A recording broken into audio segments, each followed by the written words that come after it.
Hello everybody and welcome back. It's Asa the Greek, and today I wanted to finally make my tier list on the characters of Zeroescape 999. This is going to be the last Zeroescape video for a while, but hopefully we'll be back soon with Virtue's Last Reward. Now, before we begin, I do want to mention that I won't be including Captain and Guy X in the tier list. Yes, they have names, which I forgot, and appeared in a couple of CGs throughout the game, but they didn't have any in-game sprites, and they were dead when we found them, so yeah, I won't be ranking them here. With that being said, let's begin. At number 9 we have the 9th man himself, Teruaki Kubota. I think that's the most obvious pick here. The 9th man is not really a character, as he is more of a plot device. He is there to show the players that death is real, as well as establish the rules of the nonary games. His design did scream of a generic dude, so I kinda knew from the start he wouldn't last long. His voice was pretty funny, performance-wise, but yeah, he was irrelevant in the grand scheme of things, and he did end up being the lead scientist in the original nonary games, so yeah, clearly not a good person. At number 8 we have Gentaro Hongo, aka Ace. Yeah, what is there to say about this man? Ace was quite cool in the first few endings, where you don't know fuck about him. But the moment you start learning his past and what he is truly like, it's hard to put this man any higher. Bro is a literal demon. He is the true villain of 999, and that says a lot. The fact he so casually killed his 3 accomplices, or the fact that he kidnapped 18 children and forced them to play a death game, is enough for you to dislike him. And the sad part is that his motivation is kind of trash compared to the crimes he committed. Like, I understand what they tried to do and paint him like a sad man that was doing all this to finally get rid of his prosopagnosia, but, like, yeah?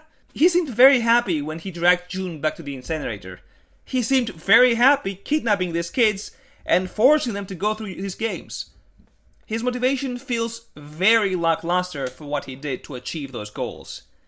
His VA killed the role, though they all did, in my opinion. At number 7, we have Clover. I don't think there's something bad about Clover per se, but she felt kind of irrelevant compared to everyone else. Her interactions with some of the cast members were fun, and the axe ending was a real jump scare, but the truth is, the main reason she's there is to basically let you know that Snake is not dead, or die. Sure, she gives us enough information, but many others do too. Sadly, the fact she only has 2 big moments in the whole game makes me put her this low. Ignore how I use her for the most thumbnails though. At number 6, we have Snake. I think Snake is a very fun character, the token nerd of the group. Unlike Clover, Snake does have a few more moments. His fake out death, his return, and that scene with him and Ace in the incinerator. Snake is definitely from the most interesting people of the cast, though I still can't believe he's in his mid-20s. He looks like Clover's dad. Unfortunately, just like Clover, Snake isn't as relevant to the story. One could argue he's even less relevant, considering how he's absent for most of the game. I understand why they did him so dirty, but I do wish he had more screen time. You can literally do only one room with him, aside from the true ending. At number 5, we have Aoi Kurashiki, aka Santa. He is the most confusing one of the characters that were quite relevant. I generally thought he was Zero for quite a while, and even the game itself was hinting at that at times. I feel like in some of the endings Santa was kinda weird, but then there were other moments where he was really cool. I do like how in the end he wasn't actually a bad guy, but instead he was an older brother trying to save his little sister. Especially if you consider that they had no other family. June really was all Santa had left. Now, I'm not entirely sure if he set up the whole thing alongside his sister, or if he did it alone and tried to keep her from dying, but it's still a really cool plot twist regardless. I mean, the game tells you his sister's dead. Who would expect June to be his sister? I do wish we would have seen Santa and June after the incinerator, but oh well, we got enough for now. Maybe he appears again in the sequel, who knows? At number 4, we have Lotus. Listen, I'm a simple man. Okay, joking aside, I do like the character trope Lotus is supposed to play here. And honestly, Lotus was a lot of fun as a character. Her beef with Seven, her weird interactions with Junpei, she was overall a very fun and enjoyable character in my opinion. I was surprised to see that she wasn't a dancer but instead a tech whiz, and the idea of having a mother of some victims from 9 years ago is certainly good, especially since it's something you would see in real life too. Very often you see parents going out of their ways to get justice for their children at times like these. And if you take into account the fact that she was a single teen mom that had both her kids kidnapped, yeah, I can see how terrifying that would be. Lotus is definitely from the strongest characters in the cast, mentally speaking. That being said, her not being directly involved in the events 9 years ago makes her the most irrelevant character to the plot. Hell, most of her backstory and character is shown in the most optional of endings, as you literally learn nothing unique there. Seven remembers everything and more as the true ending plays out, so really the only reason to play the submarine ending is if you want to get all the endings and achievements, and if you want to know more about Lotus. At number 3, we have 7. Yes, it sounds weird, I know. Those of you that watched my whole playthrough, I'm sure you're shocked to see him this high, considering I thought that he and the Ninth Man were generic dudes that were gonna die really quick. Boy, how wrong was I. I mentioned it earlier, but I really liked his beef with Lotus. The memory loss was a nice addition to his character, especially since he was such a big player in the events 9 years ago. Honestly, I feel like there was a lot of beef with Seven too, because he also had many moments where he was bickering with Clover, and even Junpei at times. But, I don't know, personally I enjoyed all those interactions. The only thing I would have liked is if he had a different codename than just Seven. At number 2, we have Akane Kurashiki, aka June, aka Zero. This was the biggest plot twist of the whole game, I feel like.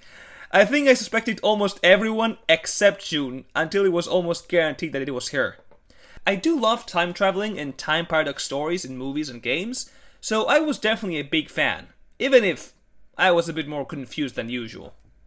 I really liked June and Junpei's dynamic, and the game did a pretty good job at making me empathize with her. I swear, I got so many chills during the Akane Vision parts. I think the only reason why I didn't start crying was because I took too many breaks in between the final hour of the game. I do hope that in the next game we will see her again, because I want to see what she'll say since, well, June is Zero, but we never discussed this with her, or Junpei doesn't. But yeah, I think the game did a great job at giving us the main character's love interest that ultimately is the one behind this, and that in the end it wasn't even a killing game per se. Only the Cradle pharmaceutical executives were in danger. Which means that my favorite character in Zeroescape 999 is none other than the main man himself, Junpei. Not gonna lie, Junpei being so high really goes to show how great he was. Cause I don't normally put main characters that high, let alone in the top spot. I think Junpei's VA had, oddly enough, the best deliveries, which is impressive considering the cast was stacked with some legends. But yeah, it felt like Junpei was a young guy in a very dangerous situation. He made silly jokes, he got serious when he had to. He wasn't some over-the-top insane character or some generic guy you see in shows. Junpei felt natural in the whole situation, and honestly, almost all of his interactions are amazing. I like how his bond with June is what keeps her alive in the end. Like, yeah, he was the only one that wasn't related to the events 9 years ago, and yet he was the most important player currently. I said it before, but I can't say it anymore. I need Junpei and June interacting after the events of 999.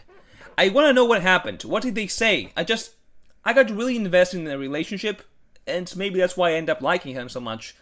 I do love me a good romance story after all.